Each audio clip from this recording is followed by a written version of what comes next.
اللہ رب العزت کے عاجز اور کمزور بندے بغیر اللہ رب العزت کی مرضی کے اور اس کی توفیق کے ہم پانی کا ایک گھونٹ بھی نہیں پی سکتے۔ اللہ رب العزت کا جہاں پر بہتنا احسان و کرم زمزم مبارک کی شکل میں ہمیں ملا، وہیں پر اللہ رب العزت کا ایک کرم یہ ہوا کہ اللہ رب العزت نے آج پہلی تراویح سے لے کر آج آخر تراویح تک ہم لوگوں کو اپنے حضور کھڑے ہو کر اس کا کلام سننے کی توفیق عطا فرمائی۔ دیکھو، اللہ تعالیٰ کی طرف سے کسی نعمت کا مل جانا اور اس نعمت کا تکمیل تک پہنچ جانا، یہ اللہ رب العزت کی بہت بڑی عطا ہے۔ اور میں بہت مبارکباد دینا چاہوں گا اس مدرسے کی ناظمہ سمیہ آپا صاحبہ کو کہ انہوں نے ایک بہترین انتظام اس بستی والوں کے لیے کیا کہ قرآن پاک تراویح کے اندر سنا جائے۔ قرآن پاک تراویح کے اندر سنانا آسان کام نہیں ہے۔ حافظ صاحب کو بھی اللہ تعالیٰ بہترین جزائے خیر عطا فرمائے کہ انہوں نے بڑی محنتوں اور مشقتوں کے ساتھ یاد کر کر آپ لوگوں کو تراویح میں قرآن پاک سنائے۔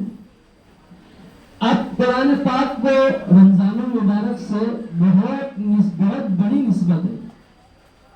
ایک بات یاد رکھو،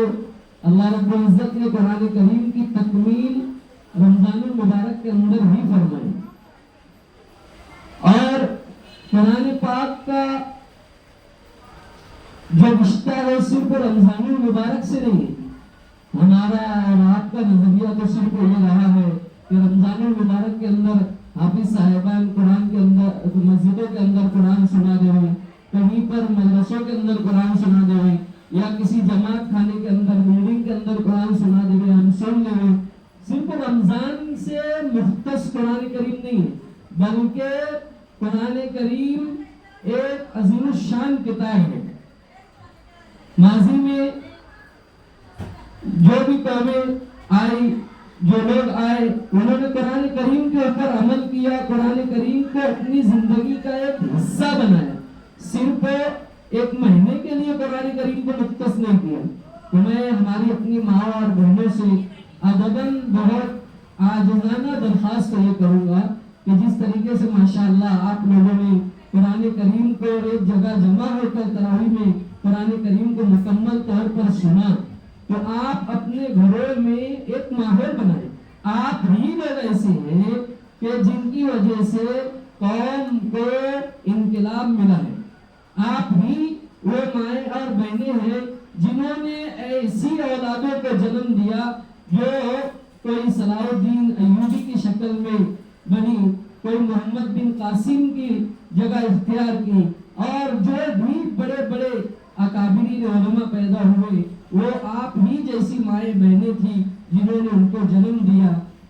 تو قرآن کریم کا ایک ماحول آپ لوگ گھر کے اندر بنائیں گے، آپ لوگ گھر کے اندر جو نظام بنانا چاہے وہ بہتر سے بہتر بنا سکتی ہیں۔ تو میں آپ لوگوں سے عاجزانہ درخواست کروں گا کہ قرآن کریم کی اس تلاوت کو صرف رمضان المبارک کے ساتھ مختص نہ کریں۔ قرآن کریم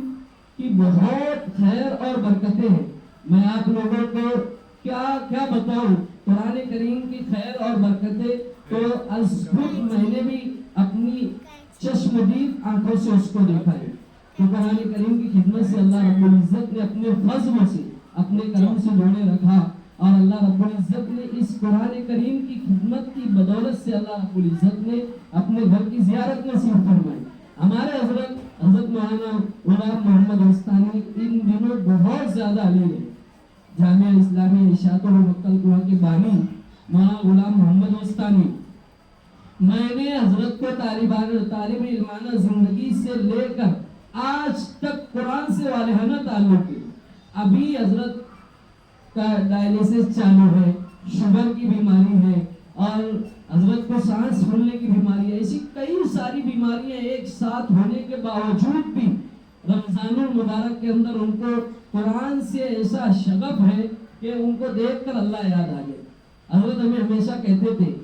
طالب علمانہ زندگی میں بھی کہ بچوں آپ لوگ اپنے آپ کو قرآن کریم سے وابستہ کرو۔ جو لوگ اپنے آپ کو کتاب اللہ سے لگا کر رکھتے ہیں، کتاب اللہ سے جوڑ کر رکھتے ہیں، اللہ رب العزت ان کو ضرور بھی ضرور بیت اللہ بلاتے ہیں۔ بتاؤ آج ہم میں سے کس کے دل میں یہ آرزو اور تمنا نہیں ہے کہ ہم بیت اللہ کو نہ دیکھیں؟ ہم سب کے دل میں تمنا ہے۔ تو بیت اللہ کو دیکھنے کا آسان طریقہ یہ ہے کہ ہم کتاب اللہ سے اپنی نسبت کو جوڑ کر رکھیں۔ صرف رمضان المبارک میں ہم نے قرآن کو پڑھ لیا اور قرآن کو سن لیا، بس یہاں تک اس کو محدود نہ رکھیں، بلکہ ہم یہ نیت کریں آج کے دن کہ اللہ رب العزت آپ کا کرم ہوا، آپ کا رحم ہوا کہ آپ نے اپنی توفیق سے، اپنے فضل سے ہم کو رمضان المبارک میں تراویح میں قرآن سننے کا موقع عنایت فرمایا۔ ہم آپ کے حضور دعا گو ہیں کہ اللہ آپ ہم کو پوری زندگی قرآن پر عمل کرنے کی اور قرآن کو پڑھنے کی، قرآن کو سننے کی، قرآن کو سمجھنے کی توفیق عطا فرمائیے۔ قرآن پاک اللہ رب العزت کی ایک ایسی کتاب ہے جو قوم جن لوگوں نے اس کے اوپر عمل کیا اللہ رب العزت نے ان کو کامیاب کر دیا۔ قرآن کریم کو ہم ابھی بھی اور رمضان ختم ہو جانے کے بعد بھی قرآن کریم کی کتاب کا معمول بنائیں اور اپنے بچوں کے اندر قرآن کریم سیکھنے اور سکھانے کی کس طریقے سے ان کے اندر بیداری پیدا ہو، اس کا ہر ماہ خیال رکھیں۔ دیکھو ہم اپنے بچوں کو زندگی کے اندر دولت دے سکتے ہیں، ایک اچھا مکان بنا کر دے سکتے ہیں، ان کا اچھا کاروبار چالو کر دے سکتے ہیں۔ اگر ہم کو سب سے بہتر چیز جو دینا ہے، جو دیکھو کاروبار آپ اور ہم لوگ اگر اپنے بچوں کو بنا کر دے دیں وہ تو دنیا ہی تک ہے، جب تک زندہ ہے ہمارے بچے ہماری خدمت کر دیں گے اگر اللہ رب العزت کی طرف سے توفیق ہوئی تو۔ لیکن اگر ہم ہمارے بچوں کو حافظ قرآن بنا دیں، ان کو دین سکھا دیں، دین اسلام پر عمل کیسے کرنا ہے، شریعت کے اوپر عمل کیسے کرنا ہے، ان چیزوں کو مدرسے کے ذریعے اگر ہم بچوں کو قرآن پڑھنا سکھا دیں، ہمارا بچہ اگر قرآن پڑھنے والا ہو جائے گا تو اللہ رب العزت دنیا میں بھی ہمیں عزت نصیب فرمائیں گے، اور کل آخرت کے اندر اللہ رب العزت قرآن کریم کے ذریعے سب سے زیادہ اونچا مقام ان والدین کو ہوگا جن کے بچے حافظ قرآن ہوں گے۔ یہ ایسی نعمت ہے جو دنیا میں رہتے ہوئے بھی ہمارے پاس باقی رہے گی، اور دنیا سے جانے کے بعد بھی اللہ رب العزت کے حضور جب ہماری پیشی ہوگی تو وہاں پر بھی ہم کو اس کا انعام ملے گا، اس کے ذریعے ہمارا اکرام کیا جائے گا۔ اس بستی والوں کے لیے ماشاءاللہ میں کہتا ہوں کہ یہ ایک اچھی چیز ہے کہ ادھر مدرسہ قائم ہو گیا، بنات کا اور بنین کا دونوں، یعنی بچوں کا اور بچیوں کا دونوں کا مدرسہ یہ قائم ہوا ہے۔ میں اللہ رب العزت کے حضور دعا گو ہوں کہ جنہوں نے اس مدرسے کو قائم کرنے کے لیے دامی دل میں سکنے اپنے آپ کو لگایا ہے، تعاون کیا ہے، اللہ رب العزت سب کو قبول فرمائے۔ اس مدرسے کو اور اس مدرسے کے چلانے والوں کو اللہ رب العزت دین دگنی رات چوگنی ترقی نصیب فرمائے۔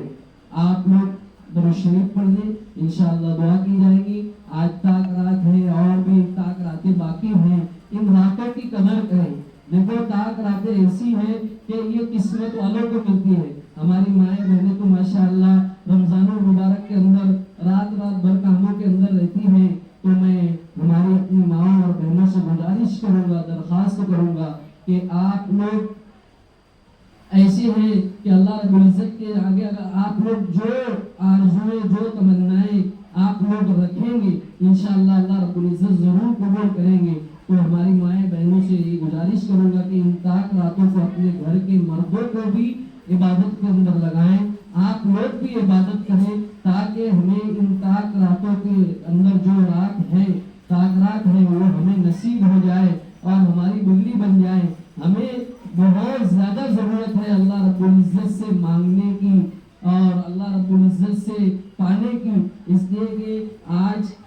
دور حاضر کے اندر جو حالات مسلمانوں کے اوپر ہیں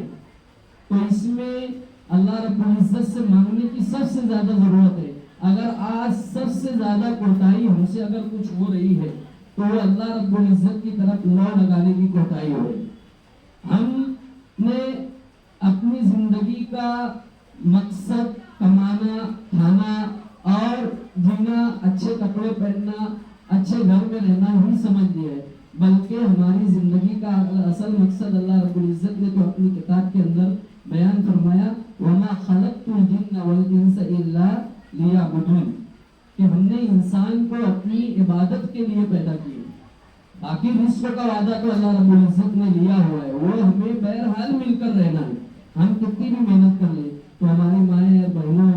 سے گزارش ہے کہ آپ اس موقع پر نیت کریں کہ انشاءاللہ ہم ہماری اپنی زندگی کو دین پر اور دین اسلام پر، قرآن پر اور احادیث مبارکہ کے مطابق زندگی گزارنے کی کوشش کریں گے، اور اپنے بچوں کو دین کی تعلیم میں اولویت دیں گے، اور دنیاوی تعلیم کو بھی ہم پیش نظر رکھیں گے۔ ہم انکار نہیں کرتے کہ آپ اپنے بچوں کو دنیا کی تعلیم نہ دلائیں، بلکہ ہم آپ سے یہ ریکویسٹ کریں گے، یہ درخواست کریں گے کہ آپ اپنے بچوں کو دین پہلے سکھائیں۔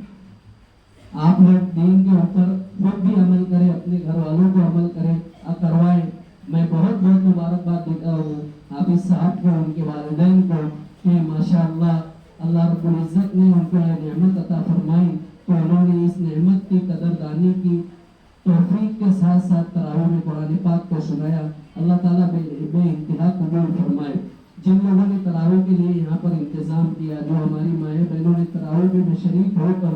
پورا قرآن کریم مکمل طور پر سنا، اللہ رب العزت ان کو بھی قبول فرمائے، دارین میں بہترین بدلہ نصیب فرمائے۔ آپ سب درود شریف پڑھیں، انشاءاللہ دعا کیجیے۔